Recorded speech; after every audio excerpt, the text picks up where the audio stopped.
Hello there, it's Tony here, and we're on our Friday Night Live, and Facebook's still playing silly buggers with me. We're not too sure what this is doing and where it's going, but it looks like I might have just managed to get it into my group, so there we go. I've got no idea what's going off. I just love all this technology. I just think it's so great. So let's just see if it's actually going on in there.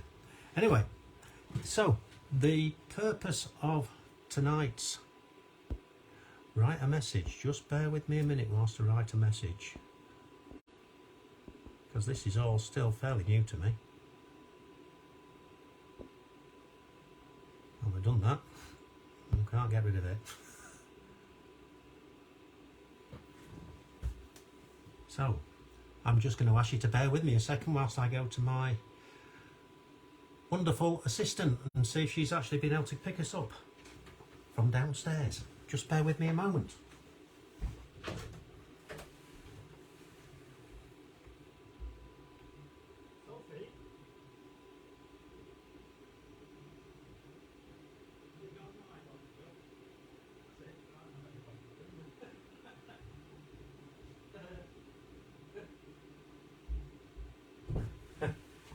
Oh, I just love this. I'm back. And ain't it great? So I've got no idea what's happening, but apparently we're live. So all my cock-ups are live. So I'm just going to speak to you. And what I want to do today is to just share a story with you that may resonate with a few of you. Now, this is the story of a guy who, as he was growing up, he'd got everything going for him. He was bright, he was intelligent, he was popular, he was good at sport. He'd got a loving family, 2 sisters, a brilliant mum and dad that were always there for them, and they were always encouraging. And then he went through his 11 plus and passed with flying results and went off to grammar school. And when he got to grammar school, all of a sudden he was the little fish in the big pond, rather than being the big fish in the little pond where he's at primary school. And all of a sudden found that he had to start competing. And that's when the bullying started. And he had to try and find his place amongst this school with lots and lots of people. Bear in mind, this is just purely a boys' school. The girls' grammar school was next door. We weren't allowed to talk to them. We weren't allowed to leer at them when they were playing tennis or anything like that. We were just told, get on with your work, get on with your studies, because you're expected to go on to university. And then he moved. When he was 13 years old, he moved to the other side of the country to a completely different teaching system. And the school that he went to, they were already into their teaching for the exams, for O-levels, etc. And because he'd got a fairly thick accent, the bullying continued. And then to make himself heard, he started becoming a little bit disruptive. He was fighting against everything. He was trying to make his place. And the school that he was at was at a grammar school, and he was playing in the school football team, and he was enjoying life. But then the school went comprehensive, and then another school came in, and then the bullying continued. And then all of a sudden he couldn't get into the school team. Yet when he left and he went to college, he ended up having trials for professional football. So he was good enough, but he just didn't believe he was, because all this time people were telling him that he wasn't amounting to anything, and because of the bullying, it was having a massive impact on his life. Anyway, he went to college and he was hoping to become an architect's technician. And whilst he was at college, because he was still trying to find his place and trying to belong, he wanted to be part of that sense of belonging, he got into the wrong crowd and wasted 2 years just getting drunk and playing cards. And then his mum, in her last fit of desperation, said, "You've got to go to Tesco's." You've got to be there for 5 o'clock tonight. I've got you a job. I've got you a job. So he went along to Tesco's and he told them who he was, and they said, yes, wear this overall. See that pallet over there? Go and stack that. And he was given a 2-ton pallet of sugar to stack bag by bag by bag. Anyway, he got started working there and he started getting pay packets and he quite enjoyed it. 17, 18 years old. It was all right, bit of pocket money. Able to go out to the pub, get drunk, enjoy life a little bit. And then he thought, I know, I can become a trainee manager. So he became a trainee manager and went through their general management training system. And then he passed that and he got his first managerial role. And he had to leave home. And when he left home, he hadn't been prepared at all for what it was going to be like. So at 20 years old, he left home, filled his little Mini up with all his worldly possessions, which was just on the front seat, and moved to another part of the country to take up this role. And all of a sudden he found himself having to interview people for jobs. He was given 10 minutes to interview somebody for a job because they were having to fill a complete new store. And he worked really hard at that job. He was really proud of his job and did some really good things, but found that he was working massive hours.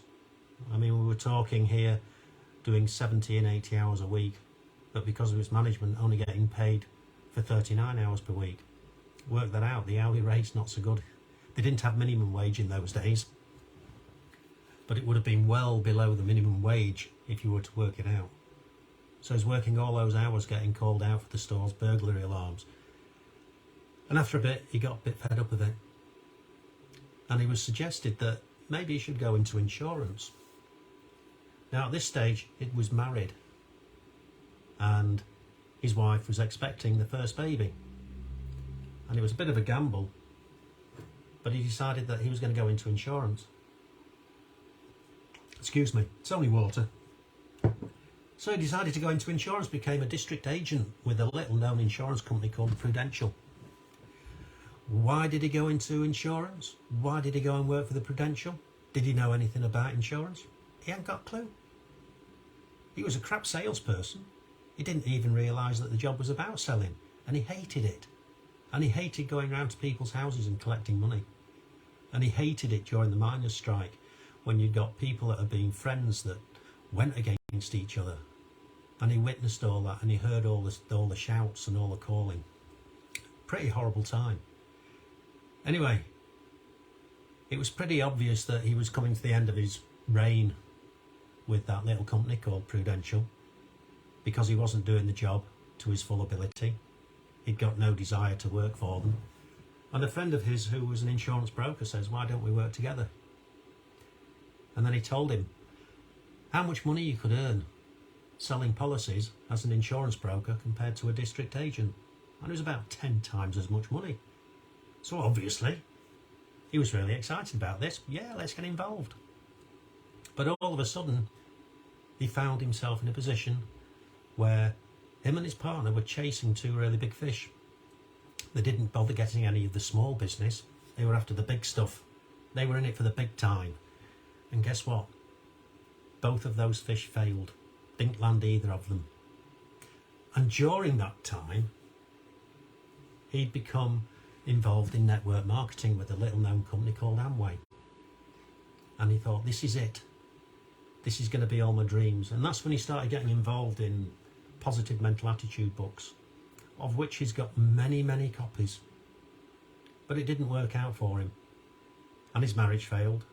And his business went bust. And then he ended up getting a job with another company, this time trying to get insurance brokers to use his company's products. Didn't work very well at all for him. In fact, he was rubbish at that job because he was selling again, but now he was selling to people who knew how to sell. And he was rubbish at it. And he knew that he was going to get the sack because he just wasn't delivering. So I decided to leave before he got the sack and went to do what he was doing part-time with the Auxiliary Air Force. decided to go and do that full time and became what's known as a full-time auxiliary, doing a job that he absolutely loved. At last he'd found something that he really loved to do. He was in his element. A bit too old to go in as a regular, so he was a part-timer, but working full-time hours, with no contract as such. And eventually, the MOD decided that the unit that he was with was going to be disbanded. And because it was disbanded, so was his job. Just like that. In the hands of other people. No control over what he was doing. And they just hung him out to dry. And a friend of his said at the time, "Why don't you do what I do?" I said, "What do you do?" He says, "I'm a signaller on the railways." I went, "What the hell's that?" He says, "Oh, it's great." And he explained. He said it was good money and you just sit down and don't really do a deal. So I thought, nothing to lose. So he went for a job. He went for an interview and he passed. And then he started training to be a signaller on the railways. Just a little stopgap until he found something better. Doing a job for nearly 20 years that he detested. On shifts, 12-hour night shifts, 12-hour day shifts, going all over South Yorkshire, working by himself, constantly being watched, all telephone calls recorded, no support from management, and all that they were trying to create was, let's create a situation where we're safe, but you make a mistake, we're going to hang you out to dry. And eventually was given the opportunity for redundancy. So he went, "Yeah, I'm old enough now," and he'd put a lot of money into his pension and he was able to retire. You might have guessed who I'm talking about by now. I'm talking about myself. That was 7, 8 years ago now. 8 years ago. 8 years at Christmas. And I retired. Got my allotment. Everything panned out. Got my pension. Life's great. Created a triathlon club. In my image. In what I wanted. And it was brilliant. Absolutely brilliant.